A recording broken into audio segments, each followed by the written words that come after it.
Number 1. This happened to me a couple of years ago, and it still gives me paranoia. I live alone in an apartment with my dog. He's a lovely golden retriever named Billy, with a heart of gold and an impressive appetite even for a dog. The incident happened on a Friday night. I was sitting on my couch with my dog, eating dinner while watching a movie on TV, once in a while handing Billy a little piece of my food. It was getting late, and I decided to go to bed after taking a quick shower. I went to the bathroom without finishing my dinner.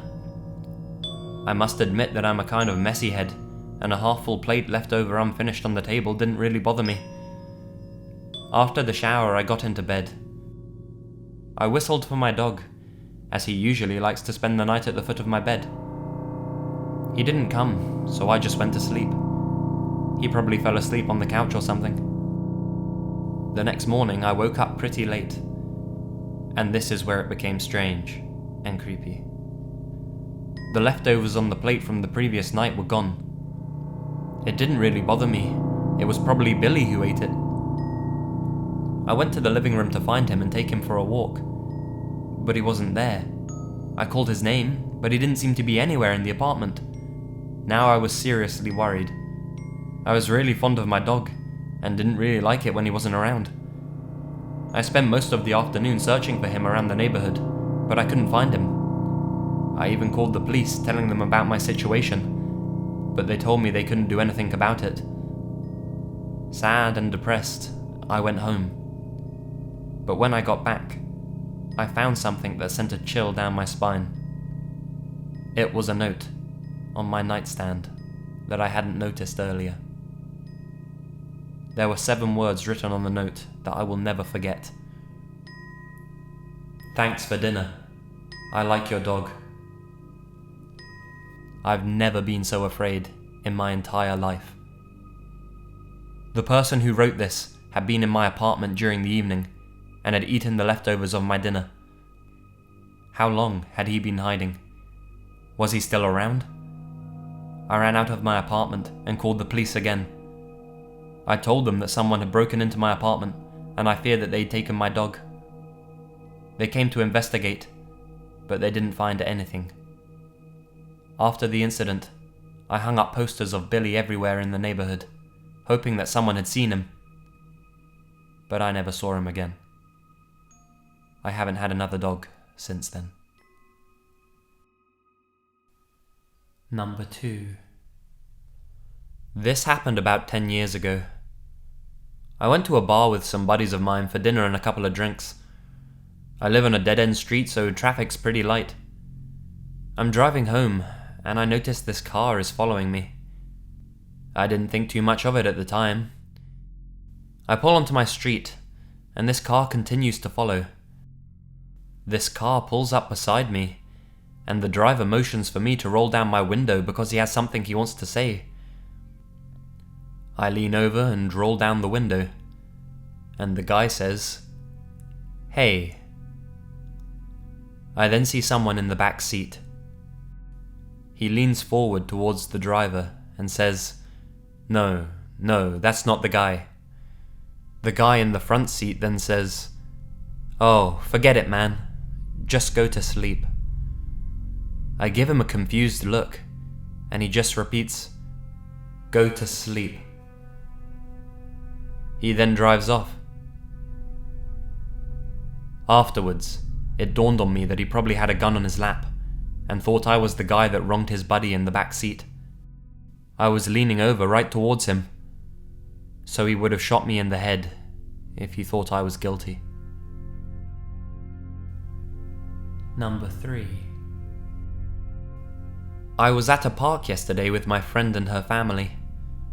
We were supposedly jogging around the park, but my friend and I were more into people watching. I didn't have the chance to use the restroom earlier in the morning, so I told my friend I was going to use the bathroom. The female restrooms had 3 stalls. 2 weren't occupied. I chose the first one. As soon as my pants were around my knees, I hear shuffling from the last stall. I couldn't see the person, but I saw her feet. Big, clunky boots, with dirty khaki pants. She stopped in front of my stall door and faced it. She started looking through the slit between the stall door and the wall. All I could make out was a beard, brown eyes, and a sour, almost rotten stench. It was a man. He started trying to open my stall door, staring between the small opening, making eye contact with me. I didn't know what to do. My pants were still around my ankles. I was so scared stiff that I forgot to call for help. I think I sat down on the toilet for about a good minute, just staring at him.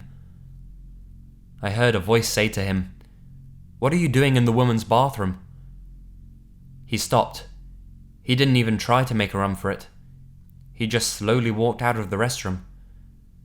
I quickly pulled my pants up and bolted out the door. I ended up going straight to my friend's mum and told her about the creepy man in the bathroom. We called the cops and described him, albeit it was hard because I'd only seen him through a small slit. They said they had a report of a man trying to open stall doors in restrooms and just staring at the woman peeing. We couldn't find him yesterday since he disappeared. However, the cops said they knew it was a homeless man. They said they'll try their best to find him. Honestly, I'm so grossed out by what happened. I feel violated. I don't want to meet this person again. Number 4. So I was at a friend's house one night, and it's this massive house. Sort of a castle, really. The inside is very old-timey, and the outside reflects that. Anyway, me and my 3 other friends are in this one room called the Mushroom, because of the colour of the walls. It's about 2 a.m, and we just finished watching a movie. I can't remember the name though. My friend, Joe, says that he's super hungry.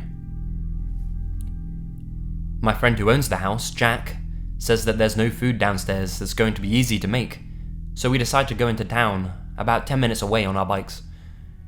My other friend, Pete, is sleeping, and he tells us to go on without him. We don't think much of it, and we just go because we're all starving. We leave the house and it's pitch black, not a street lamp for a good while. We cycle down the lane that leads to the house, and make our way further onto the town. We finally arrive after 10 minutes of silent cycling, and the only light was that of the moon. To our dismay, no shops are open for food. We thought there would be, as it was a Saturday night, and older people would be out drinking and getting food afterwards. Disappointed, we cycle a different route, until we come onto this road that leads us back to the castle. Joe tells us to pull over, because he's got to piss. Jack and I think nothing of it, and just sit on our bikes waiting for him to finish. And then it happens. I look up at Jack, and his face is as pale as a ghost. I ask him what's wrong, but he doesn't answer. He's just fixated on something on the other side of the road. I realize he isn't going to answer me, so I look over to see what he's so obsessed with. Fear washes over me when I see an old man in a window of an elderly home on the other side of the street. This man is just looking at us, with a look that I can only describe as pure evil. His eyes are sunk into his head, and he has this satanic smile, slowly spreading from ear to ear. Joe comes over to see me and Jack looking at this man in terror. I tell Joe to look, and he does so. He just says, "Let's get the fuck out of here, that man's creepy as fuck." We convince Jack to stop looking and cycle on. Jack leaves, then Joe, and then me. We cycle for all of 5 seconds when I turn around to see the man still staring. He lifts his hand and waves us goodbye. We cycle as fast as our legs can push the pedals and get to a lane that will take us back to the castle. If that wasn't enough to scare the shit out of 3 14-year-old boys, then this next part definitely is. We're cycling on this lonely dirt path. I'm in front at this point, and I look up to see something that will stay with me to the grave. I slam on the brakes of the bike and stop. Jack and Joe are curious now, and ask me why I stopped. I turn to them, and all I can muster is a stammer. It's him, in the window. He's in the room with Pete. They look up and confirm my fears. That same man is in the room where we were sleeping, looking at us with the same smile and the same dead eyes. He waved at us in the same way that he did when we left. He then turned and walked away from the window. We saw the shadow of his torso on the curtains. The light in the room went off, and all of my emotions came out at once. I was trembling in fear. I started to cry and I had a complete breakdown. Jack and Joe helped me up, but I knew they were in exactly the same state as I was. We left the bikes in the shed and rushed inside. I was so worried about Pete. What has this man done with him? Is he still inside? Jack rushed into his dad's study and picked up an old 12 gauge left over the mantelpiece and loaded it with 2 shells. We walked up the stairs and burst into the room. There was no one there. The room was just how we left it, and Pete was still breathing. I don't know if what we saw was real. We never told any of our parents, and we never told Pete, as we didn't know how he'd react. Never before have I been so scared. It's an experience that will haunt me forever. Will I ever see that man again? Was he even alive? I don't know. I just hope that he's gone forever, never to be seen again. Number 5. I work summers as a camp counsellor in the northern parts of Ontario, Canada. On the date this particular incident occurred, I was camping with a group of 10-year-old boys on the same lake the summer camp was based on. So, like a routine camping trip, we canoe out to the site and set up our tents. Me and my co-counsellor, Mike, take turns supervising the kids while they swim, build forts and play games. We cook some food over the fire, sit around and tell stories, cook s'mores, the typical Canadian camping experience. At around 9:30ish, I tell the kids it's time for bed, and they head into their tents, which are positioned a small walk away from the shoreline, but still in line of sight from where we had the fire pit. So the kids have gone to bed, and me and Mike are just shooting the shit by the water, smoking a cigarette, just basically hanging out before we decide to head into our tent and call it a night. What happened next still troubles me to this day, and remains my go-to scary campfire story. We were both gazing out into the pitch-black night water, when we saw a small light approaching us slowly, and slightly above water level.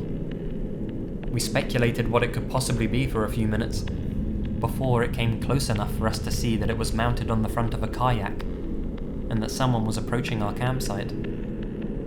It's important to note that as a camp counsellor, part of our training goes over how to deal with stranger encounters in an environment where we're responsible for a group of children on public property. I was prepared to give this mysterious paddler the typical speech about how we were out camping with a group from a recognised organisation, and we would respectfully ask that they find another campsite. However, this person's appearance shook me to the bone as the light drew nearer. Paddling this kayak was a woman, who looked to be about in her 60s. She had incredibly long wisps of grey hair that were trailing in the water.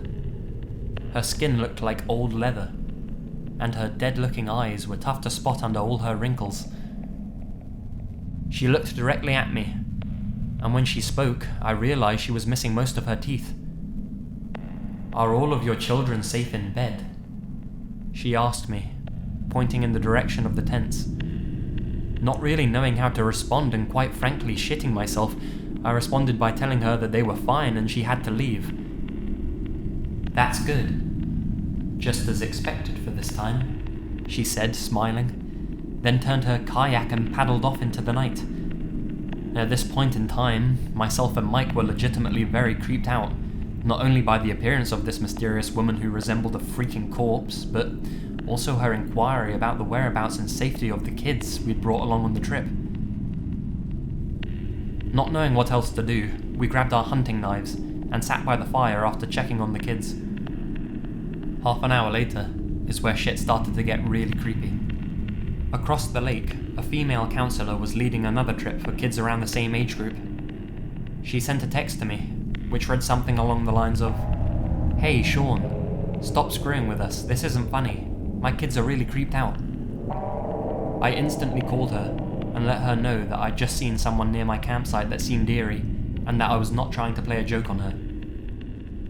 Apparently, one of their kids had opened their tent to take a piss, and saw a woman with long hair, standing with her arms open towards them, near the shoreline.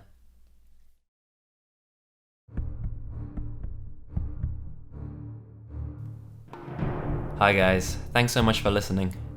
If you enjoyed this, then make sure to click the subscribe button at the top of the screen. At the time of recording this audio, we're at about 35,000 subscribers, I believe, and that's pretty mind-boggling. The lazy legion grows. Don't forget to have a listen to some of my other content as well if you already haven't. Yeah, also apologies that this video came a day later than it should have. Now that I'm back from holiday, I'll be returning to the usual upload schedule of Tuesdays and Fridays, so until my Tuesday video, take care, stay spooky, and remember, the best things happen in the dark.